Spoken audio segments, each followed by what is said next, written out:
Selamat siang menjelang sore Bapak Ibu di studio satukanindonesia.com.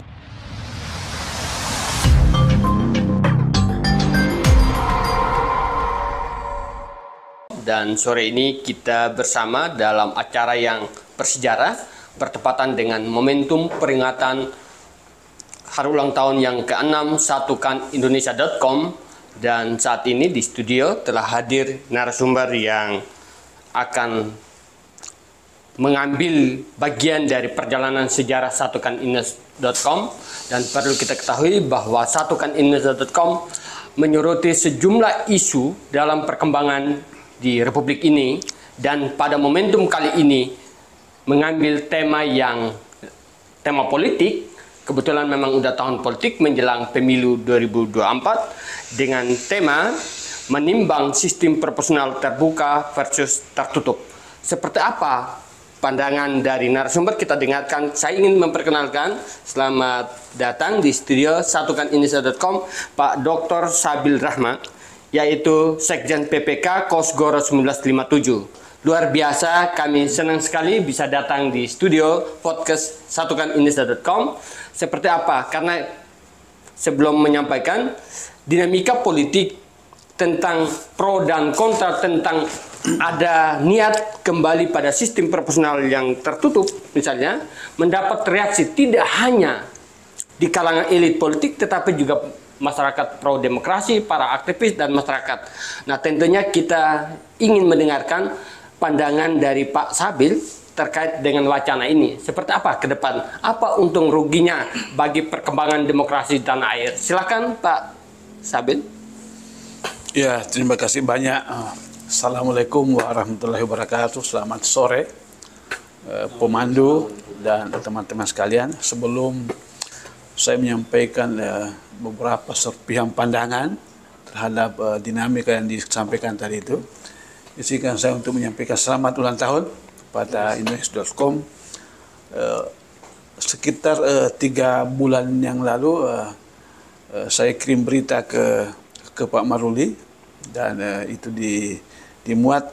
Saya langsung membaca satukanindonesia.com. Ini bagi saya pilihan-pilihan nama ini yang luar biasa bagi saya di tengah tanda kutip kegalauan kita untuk menuju ke Indonesia yang satu di tengah pluralisme. Bagi saya ini nama yang cukup punya makna dan sangat penting bagi upaya merawat Indonesia di masa depan.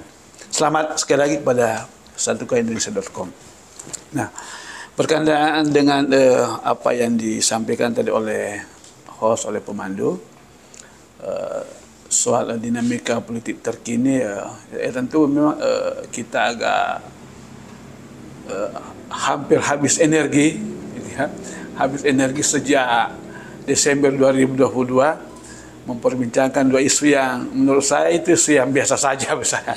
Ya, karena kalau baca teori misalnya tentang demokrasi, kan ada 3 prasyaratnya itu.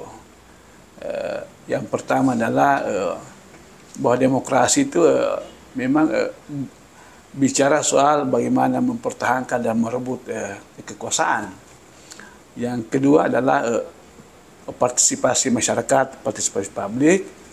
Yang ketiga pemenuhan hak-hak sipil, hak-hak politik. Nah, kalau membaca itu maka sebenarnya perbincangan soal sistem proporsional terbuka dan tertutup lagi-lagi menurut saya hal yang biasa-biasa saja dalam sebuah sistem demokrasi kontemporer gitu ya. Kan sejak dulu memang proporsional kan dibagi 2, kan itu ada tertutup, ada terbuka, dan itu menghadirkan selain problem, tantangan juga harapan-harapan baru terhadap keduanya. Hanya memang dalam diskursus politik pasca reformasi, pasca Orde Baru, kita memang saya mau katakan nampaknya terjebak oleh sebuah sistem tunggal, ya, proporsional terbuka, seolah-olah itu menjadi pilihan akhir dari diskursus dan praktek politik kita. Nah, itulah yang kemudian kurang lebih 20 tahun itu, 20 tahun terakhir ini dalam 2 dekade, mengikat kita seolah-olah tertutup itu adalah pilihan yang haram dan dianggap ademokratis, anti demokrasi, seolah yang demokratis itu adalah sistem terbuka yang sangat liberal itu, yang juga menghadirkan tantangan, menghadirkan problem yang tidak kalah seriusnya gitu ya. Jadi beberapa ilmuwan teori itu memang kan ada masing-masing punya kelebihan dan kekurangan. Nah, Ketua Umum Partai Golkar itu dalam sebuah forum menegaskan bahwa ini terkait dengan posisi partai politik merespon itu, dan sebuah forum beliau mengatakan bahwa sebenarnya tidak perlu ada kekhawatiran, baik tertutup maupun terbuka. Golkar dan tanda kutip pernah berjaya di sistem tertutup, bahkan berjaya sekali tertutup. Di terbuka juga berjaya meskipun hanya sekali menjadi pemenang, itu pun 2004 yang di miss waktu itu ya.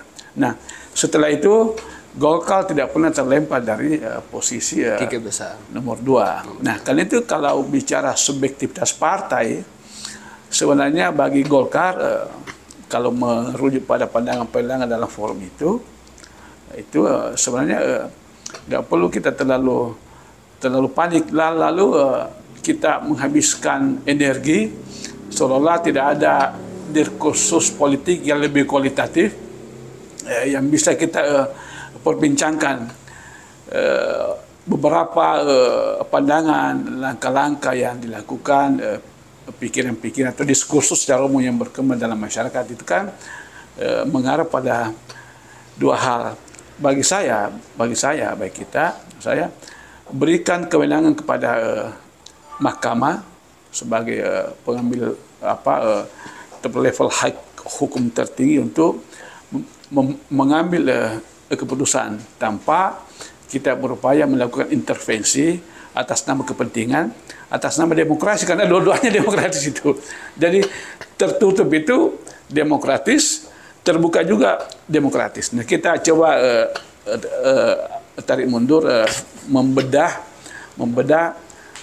kalau tertutup seperti apa, terbuka seperti apa. Nah, kalau merujuk pada 3 prasyarat demokrasi yang saya sebutkan di awal tadi, tertutup juga tidak kurang baiknya, demikian pula ada buruknya. Nah, kalau partisipasi politik bisa tumbuh, bisa lebih baik, bisa lebih luas di tertutup, ya mengapa tidak, gitu ya. Nah, sebaliknya kalau terbuka tapi partisipasi politik itu rendah, gitu ya, akhirnya yang terpilih itu adalah orang-orang yang tidak punya kualifikasi politik yang memadai begitu untuk menjadi, saya mau katakan kalau broker aspirasi itu juga tidak punya makna apa-apa. Tertutup tapi partai bisa menetapkan pilihan kader yang baik untuk menjadi broker aspirasi, penyalur aspirasi publik, aspirasi masyarakat dalam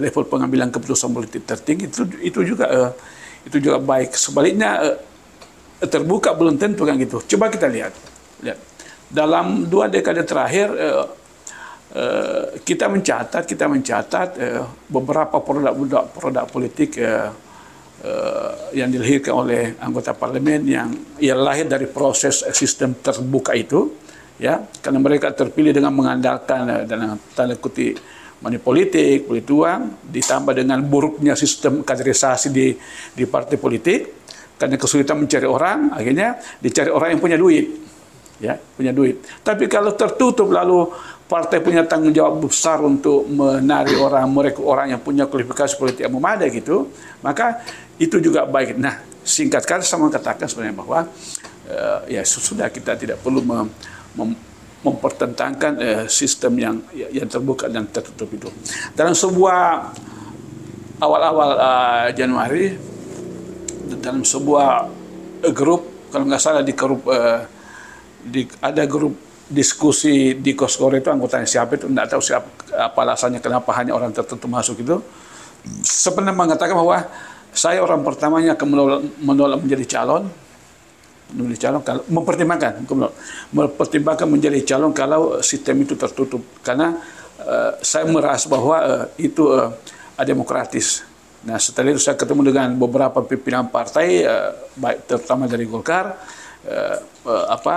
mendiskusikan kemungkinan-kemungkinan itu, dan apa yang saya sampaikan ini adalah sebagian dari hasil diskusi itu. Kita tidak perlu terlalu galau dengan itu. Kalau terbuka, kita harus siap. Ya, tertutup, kita juga harus siap. Nah, yang mengganggu saya itu adalah host ini, teman sekalian. Oke. Yang mengganggu saya itu secara personal, katakan begitu. Saya nggak berani mengatakan mewakili partai. Ya. Yang mengganggu saya itu adalah jujur fakta bahwa sistem kaderisasi parpol kita lemah. Ya. Sistem kaderisasi parpol kita lemah. Nah, ketakutan-ketakutan yang muncul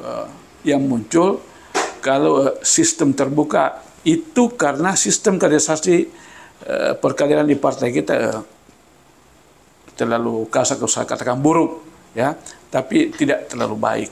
Nah, karena tidak terlalu baik, maka kemudian pada saat momentum kontestasi politik, katakan pilih begitu, partai politik agak kebingungan mencari kader untuk dicalonkan sebagai anggota parlemen. Apa yang terjadi? Kemudian adalah partai politik serampangan, katakan begitu, serampangan atau bahkan ugal-ugalan merekrut kader yang tidak punya kualifikasi. Itulah yang dilepas ke publik untuk dipilih secara terbuka dengan modalitas yang cukup yang dia miliki, ditambah ditambah dengan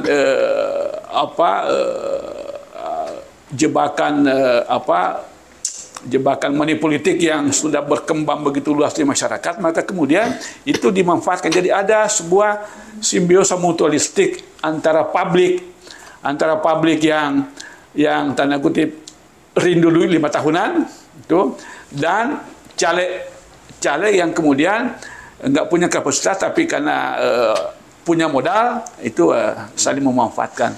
Hasilnya adalah lahirnya anggota parlemen yang sama sekali tidak bermutu, yang tidak layak menjadi penghubung aspirasi kepentingan publik. Kan itu yang terjadi. Nah, dengan sistem yang tertutup, lalu partai politik melakukan seleksi yang begitu kualitatif, begitu ketat untuk mendistribusikan kader untuk dilepas ke publik, dipilih sebagai calon anggota parlemen, itu kan luar biasa. Jadi dengan begitu bukan memilih caleg itu, tapi memilih partai. Tapi partai sudah melakukan seleksi awal yang sangat kualitatif, sangat ketat, dan dengan beberapa pertimbangan yang sangat ideal. Ada syarat-syarat tertentu. Nah, hampir semua partai politik pada dua aspek itu kan kesulitan. Itulah kemudian ya ramai ini. Saya mau katakan bahwa saya diskusi dengan beberapa pengamat di Makassar dan di Bandung selama 2 minggu terakhir ini, tanpa riset ya, tapi dia kata begini, sebenarnya kalau kepentingan Golkar itu kalau tertutup dia akan menang di Sumatera dan Indonesia Timur, tapi dia akan kalah di Jawa. Saya tanya apa basis argumentasinya? Ya, ini merujuk pada penguatan struktur partai di Sumatera dan Indonesia Timur, Golkar lebih kuat dan lain-lain. Tapi menurut saya itu pandangan yang belum tentu mendekati kebenaran. Hanya memang kalau melihat situasi kehidupan politik saat ini, kalau bicara posisi Golkar begitu, bisa jadi betul kita akan menang di Sumatera, minus Sumsel, minus Lampung dan minus Sumut, itu kita akan menang di situ. Golkar akan menang, dan di Kalimantan, Sulawesi Timur juga akan menang. Tapi Golkar akan menang di jumlah kursi yang sedikit. Kalau kan Golkar bisa menang, betul, tapi di kursi yang sedikit. Kalau kalah di Jawa, artinya Golkar kalah di kursi yang banyak. Artinya dengan konfigurasi itu, maka kemudian Golkar akan kalah secara nasional. Nah, gitu. Baik. Nah, bisa kan kebanggaan-kebanggaan tadi itu Timur menang, oke, di mana-mana. Tapi kalau kalah di Jawa dengan sistem yang tertutup itu, ya kita juga kalah secara nasional. Nah, karena itu ada juga pengamat mengatakan bahwa Golkar jangan bermimpi punya ekspektasi mempertahankan dirinya di tiga besar kalau tertutup. Ini memang secara personal tentu kan harus diantisipasi oleh Golkar. Okay. Harus bisa diantisipasi.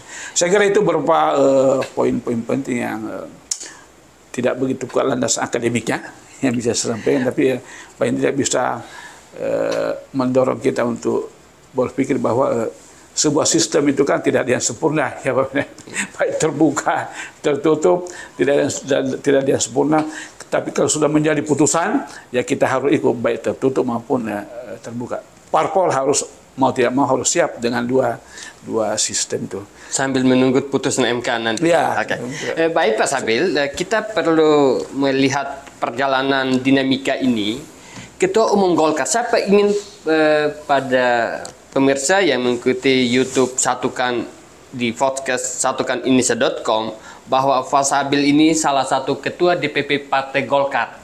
Maka tidak heran tadi beberapa hal menyangkut tentang Golkar, dan kebetulan memang sikap politik Golkar, Ketua Umum Golkar memelopori 8 partai politik di parlemen untuk memperjuangkan atau menolak gagasan kembali pada sistem proporsional tertutup yang versus PDIP.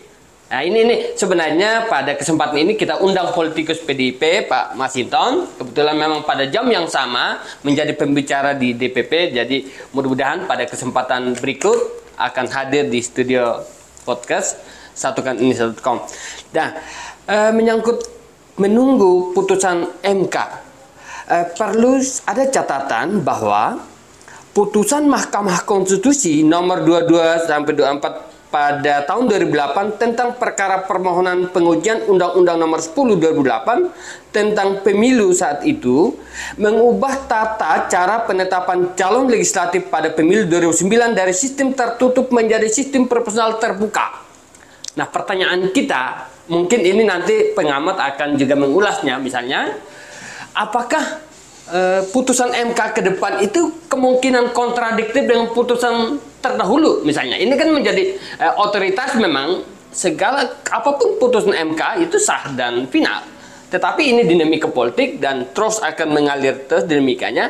Saya ingin dalam pandangan Pak Sabil dan bagian dari kader Golkar, pengurus teras di Partai Golkar misalnya, sesungguhnya karena Golkar sendiri kan sudah sangat berpengalaman mau tertutup, justru punya kejayaan, terbuka juga di era reformasi juga tetap masuk 2 besar dan lain sebagainya, artinya tidak pernah khawatir tentang hal ini. Nah, dalam konteks sistem pemilu adalah memang bagaimana menghormati kedaulatan rakyat. Artikulasi politik lewat pilihan para rakyat itu melalui anggota dewan, bagaimana orang-orang terpilih ini bisa mengaktualisasikan kedaulatan rakyat itu lewat kebijakan-kebijakannya. Seperti apa kualitas yang akan ini, barangkali bisa disinggung sedikit dari mungkin versi Golkar tadi, bahwa tadi misalnya menyinggung sedikit. Ada otokritik bahwa pendidikan politik terkesan lemah, sehingga dalam pencalekan itu mengambil orang-orang populer atau bahkan quote and quote yang punya duit untuk memenangkan pemilu misalnya. Padahal otoritasnya ada pada partai politik yang memang merekomendasikan para calon. Nah, mungkin dalam seperti apa untuk menyiasati pemilu 2004 itu dari perspektifnya Pak Salih sebagai kader Golkar untuk tentu saja ingin memenangkan pemilu bahkan juga pada pilpres ke depan. Silakan Pak Salih. Ya, dengan komitmen yang dimiliki oleh Golkar untuk dalam situasi apapun situasi apapun, kita tetap punya komitmen untuk menghadirkan calon anggota parlemen atau anggota parlemen yang memenuhi kualifikasi ideal untuk rakyat dengan sistem apapun, baik terbuka maupun tertutup. Hanya memang kalau terbuka itu kan sudah nampak dan tanda kutip sudah given. Jadi kita sudah siap betul, kita sudah menyiapkan calon sekarang ini, sudah hampir 100%, seluruh dapil, baik DPR RI, provinsi, kabupaten, kota, tapi dengan format sistem terbuka. Siapa ini? Nah, kalau kemudian putusannya tertutup, tentu Golkar akan melakukan proses modifikasi, merubah strategi. Di satu sisi tetap berhasrat ambisi itu memenangkan pileg, memenangkan pemilu bahkan pilpres. Di satu sisi, di sisi lain tidak mengabaikan kualitas. Saya belum bisa buka strategi apa hari, tapi kita sudah membahas kurang lebih 2 minggu ini langkah-langkah apa yang kita akan lakukan sebagai partai jika kemudian itu tertutup dengan tujuan satu hal, untuk tetap menghadirkan anggota parlemen yang berkualitas.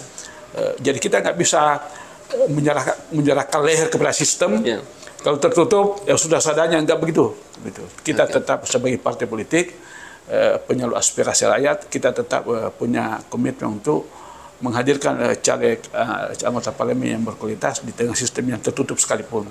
Itu ada caranya dan sedang kita bahas sekarang. Dan karena itu sebenarnya meskipun